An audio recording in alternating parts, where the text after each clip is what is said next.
ಇವರು ಬೇಬಿಜಾನ್ ಧಾರವಾಡ ಜಿಲ್ಲೆಯ ಕುಂದಗೋಳ ತಾಲೂಕಿನ ತೀರ್ಥ ಗ್ರಾಮದವರು.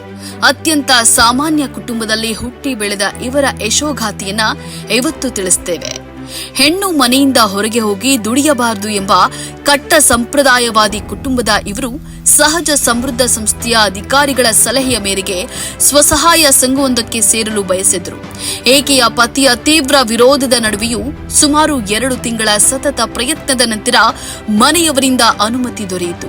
ನಂತರ ನಡೆದದ್ದು ಹೋರಾಟ. ತಮ್ಮಂತಹ ಇನ್ನೂ 10 ಹಲವು ಮಹಿಳೆಯರನ್ನ ಒಗ್ಗೂಡಿಸಿ ಸಂಘವನ್ನ ಬೆಳೆಸಿದ್ರು.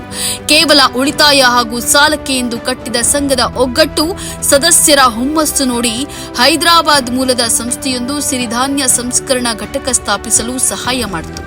ನಂತರ ನಡೆದದ್ದು ಇತಿಹಾಸ. ಹಲವಾರು ಕಷ್ಟ ಕಾರ್ಪಣ್ಯಗಳನ್ನ ಸಹಿಸಿ ಇದೀಗ ಹಲವಾರು ಮಹಿಳೆಯರಿಗೆ ದಾರಿದೀಪವಾಗಿದ್ದಾರೆ.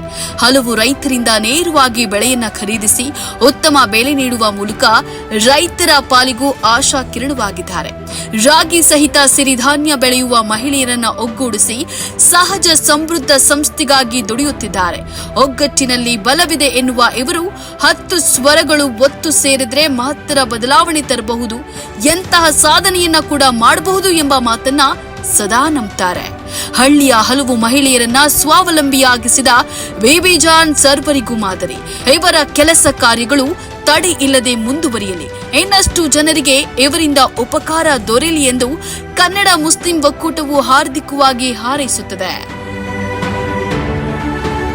ಈ ತರಹದ ಕುತೂಹಲಕಾರಿ ಮಾಹಿತಿಗಾಗಿ ಕನ್ನಡ ಮುಸ್ಲಿಂ ಒಕ್ಕೂಟ ಫೇಸ್ಬುಕ್ ಪೇಜ್, ಇನ್ಸ್ಟಾಗ್ರಾಮ್, ಯೂಟ್ಯೂಬ್ ಅನ್ನ ಸಬ್ಸ್ಕ್ರೈಬ್ ಮಾಡಿ, ಲೈಕ್ ಮಾಡಿ, ಕಮೆಂಟ್ ಮಾಡಿ, ಶೇರ್ ಮಾಡಿ.